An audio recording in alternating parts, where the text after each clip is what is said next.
Ние работиме по модел на нетворкинг, односно вмрежување. Тоа значи дека повеќе бизнис ангели, повеќе истомисленици се собираме на едно место и финансираме стартапи кои што се во рана фаза. Обично ние сме првите инвеститори во некој стартап и на тој начин заедно како синдикат вложуваме во компаниите кои што мислиме дека ќе остварат голем раст на пазарот и имаат потенцијал за да се надпреваруваат со компании во светски рамки.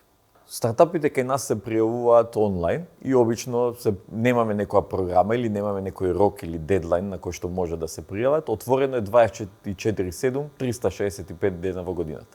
Секој стартап се пријавува со основни податоци. После ова пријавување, ние ги разгледуваме сите апликации и врз база на интервјуа, односно врз база на тет-а-тет средби, одлучуваме кој од нив има голем потенцијал за финансирање.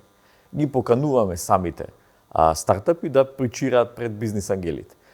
Моментално нашата мрежа брои околу 90 бизнис ангели, во кои што стартапиве секако пичуваат пред околу 25-30 лица, односно инвеститори во живо. Ние секако ја проследуваме оваа информација и до сите што не можат да присуствуваат на тој настан.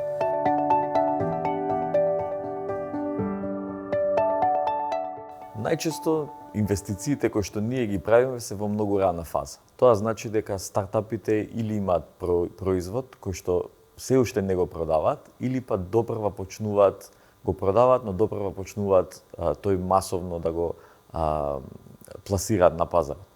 Нашите инвестиции обично се малцински инвестиции. Тоа значи дека не земаме голем удел од компаниите.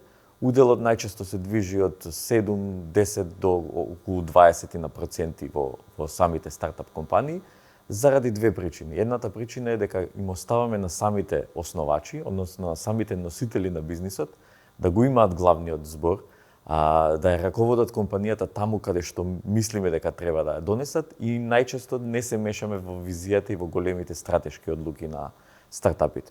Втората причина е да оставиме доволно удели во компанијата за да самите инвеститори си направат поврат на нивната инвестиција на некој подолг рок.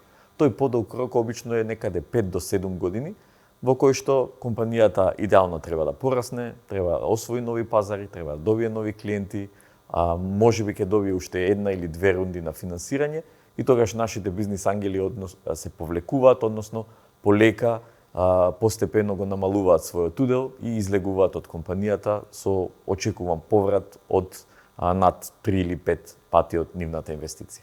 Ова во генерални рамки би било тоа што бизнис ангелите го прават во одреден дил.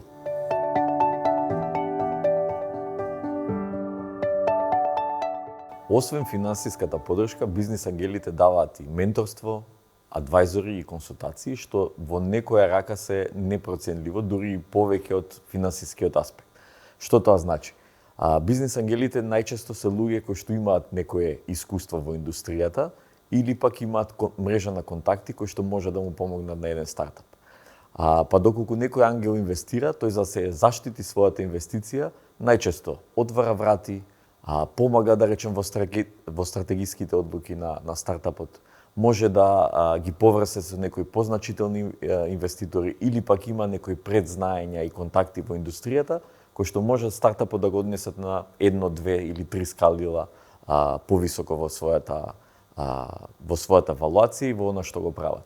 Така да, освен финансиските средства, бизнис ангелите помагаат и во стратегиските одлуки и можам да кажам дека тоа е непроценливо. Во некои случаи дури самите стартапи кажуваат дека многу побрзо ги отвараат тие врати во одредена индустрија или при одредени контакти, доколку имаат ангели инвеститори во својот бизнис.